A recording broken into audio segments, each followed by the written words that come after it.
you know the fundamental principles of it, you can do these tweaks. If you don't know the fundamental principles of it, you're just going to get destroyed. Yeah. Now, okay, if you're a catch wrestler, those have the same sort of fundamental things going on. You know what I mean? If you know Sambo, so if you know Judo, so I'm saying if you understand, I don't know what to call them, but if you understand like the fundamental principles of submission grappling of any kind, if you know what those are, then you can make some tweaks to them. You can make some adjustments to them based on your style and your body type and your personality and your strengths and weaknesses. Yes, it is the same thing with leadership. So people are going to have different styles. They're going to have different styles of leadership. Some people are super charismatic, right? And that person could take advantage of their charisma. Some people like connect with other people really easily. Some people don't. You're going to have just different little nuances to your personality and your brain that you're going to make little adaptations in your leadership style. That's okay. Where it gets not okay is if you leave the fundamental principles. That's where you have a problem. There's an example that I thought of when I read this question. There was a guy that was coming through my training when I was running the advanced training for the SEALs, and he was making, and actually Leif's told story. You remember Leif? He's told the story. I think it's in the book too. I don't remember, but it's podcast, book. We've talked about it a bunch. We talk about it when we go talk to clients.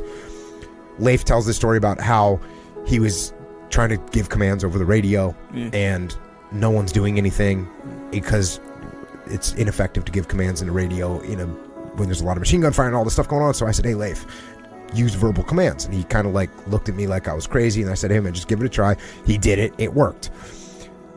A couple of years later, I'm running training, and there's a guy that's giving a bunch of commands on the radio. And I go to him, I go, hey man, use verbal commands.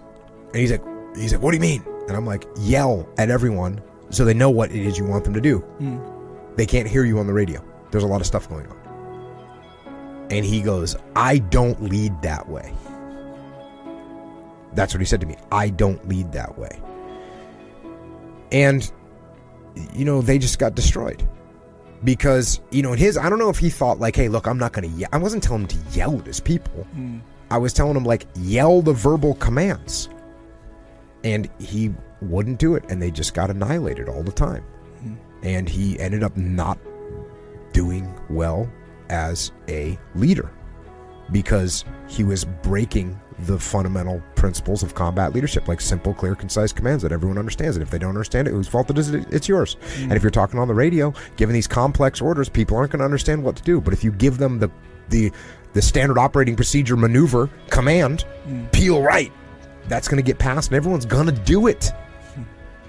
So he strayed away from the fundamental principles. It's like saying, well, with me, if I use a pressure point on your neck, then I'll win. It's like, no, actually, that's not going to be effective. The pressure point thing is a fantasy. Oh no, it's real. Oh, okay, it is real. You know what? And there's certain parts of your body that hurt a little bit more when you press into them. I understand that. That doesn't change you from getting choked. It doesn't change you from getting double leg takedown. You try to hit someone with a pressure point while they're doing a double leg takedown on you, you're not going to make it. No. It's not going to happen. So, you have, and I've told this story too about the guy that wasn't very loud. And I told him like, hey, you got to get louder. And eventually he got the guys that were loud in his platoon to start giving the verbal commands because he wasn't loud enough to do it. And that was an effective way, still using the same principle, just using a little bit of a different technique. That's fine. So yes, different leaders are going to lead differently, but the principles are going to remain the same. The principles of ownership, cover, move, simple, prioritize, and execute, decentralized command, and balancing the dichotomies. And then there's plenty of them in leadership. The good leaders out there, they will follow those principles and they'll make little tweaks to them based on their personality, and that's fine. But a tweak doesn't require an excuse. And also effective or ineffective. Like if you make a change, if you do something a certain way and it's not effective, then whatever you change isn't working. It's not working. So use the fundamental principles, make little adaptations. It's okay. But if a leader is ineffective and they're failing, guess what? Their little adaptations, like, hey, I could make up a new move, right? For jiu-jitsu. And I call it the whiz bang. Sure. And I say, hey, I made up this cool move. It's called the whiz bang. And let me show it to you. And so I show it to you, and you're like, well, I don't know if that'll work or not. And I'm like, no, it'll definitely work. The cool thing about jiu-jitsu is, when I try it, we find out if it works. Right. Now, something doesn't work immediately, right? But let's say I keep drilling it on you and drilling it on you, and I can never get you in the whiz bang. Okay. And then I go in a tournament, and I try the whiz bang, and I get smashed and defeated. And then I go through the constellation bracket, I try the whiz bang, and it gets smashed and defeated. Then I go in the next tournament, I try the whiz bang, and it gets smashed and defeated. Then I get in the constellation bracket, I try the whiz bang, I get smashed and defeated. And I do this for 6 months. And the whiz bang never works. Effective or ineffective? Currently ineffective. It's ineffective. Yeah. It's ineffective. If you're in a leadership position or someone...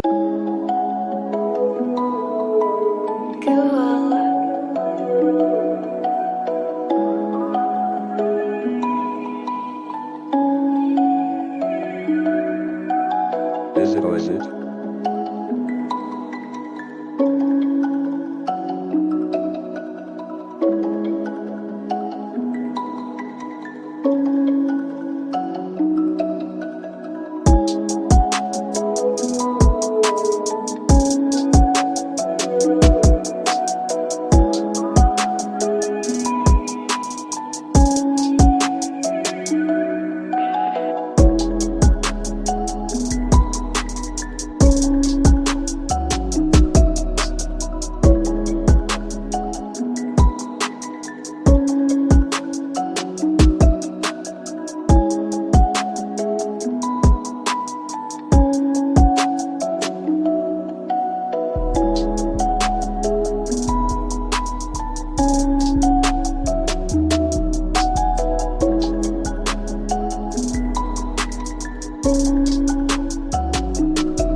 in a leadership position and they're failing to execute the mission over and over and over again, their little tweak, their little leadership thing that they think is good to go, it's not.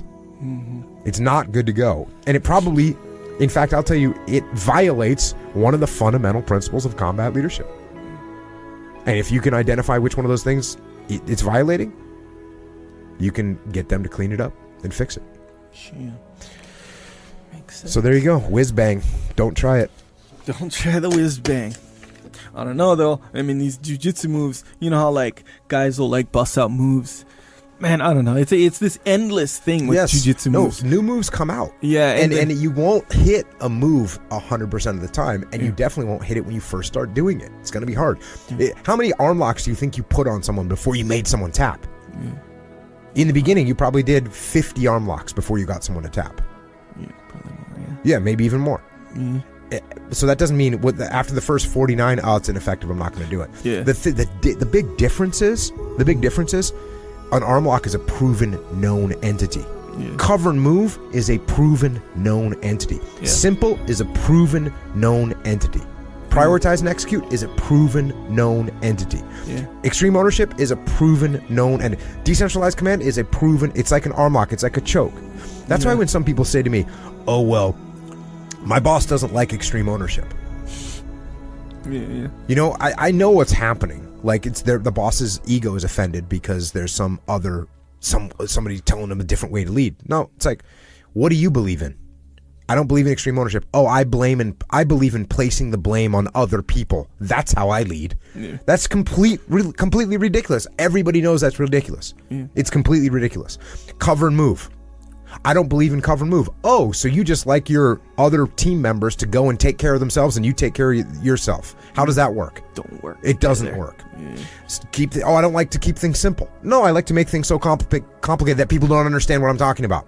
Yeah. Does that make any sense whatsoever? No, it doesn't. Yeah. Prioritize and execute. No, don't do that. What I'm going to do is spread myself so thin that I don't have the assets or resources to actually accomplish anything. That's what I'm going to do, because that makes sense, because I don't believe in extreme ownership or those fundamental laws of combat leadership. Yeah. That's where you're at. Decentralized command. Oh, I don't believe in that. So what I'm going to do is I'm going to make every single decision myself from the headquarters position. When you guys want to make a decision out there on the battlefield or out there on the manufacturing floor, I want you to run every single decision up through me, because that's going to be effective. Mm-hmm. So if you violate one of these principles, you're going to have problems as a leader. If you tweak these principles, that's fine. If you look at decentralized command and you're like, you know what?